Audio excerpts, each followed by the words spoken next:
अण्णा, आपण वारंवार म्हणताय की ऐकलं नाही आणि त्या गटबाजीचा फटका बसला.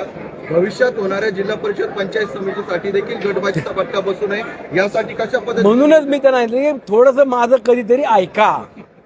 राष्ट्रवादी काँग्रेस पक्ष ही शिलेदारांची पार्टी किंवा सरदारांची पार्टी म्हणतात, पण हे सरदारांनी थोडं म्यान जर आत घातली तलवार आणि आमच्यासारख्या कार्यकर्त्याचं ऐकलं तर जो सांगितला निकाल तो आत्ताही दिला आणि उद्याच्या काळात देखील देईल.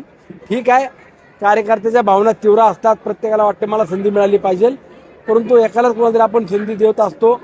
पण आपण यातून शिकलं पाहिजे की आपल्याला नाही तर दुसऱ्याला नाही असं न समजता आपल्याला जरी आज मिळाली संधी नाही मिळाली तर उद्या मिळेल हा विश्वास ठेवून किंवा या अपेक्षा ठेवून काम करावं.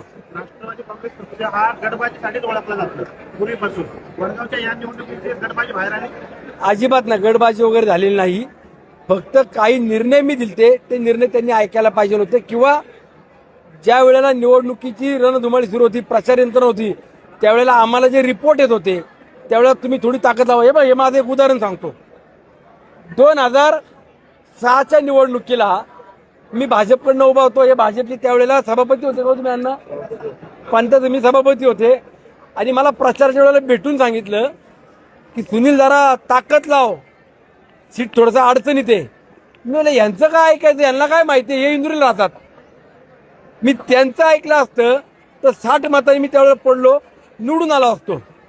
तसं कधी कधी असं सांगायचं उद्देश ऐकावं लागतं. जर आमचं ऐकलं असतं, ताकद लावा, अजून थोडासा प्रयत्न करा, तर चित्र वेगळं दिसलं असतं.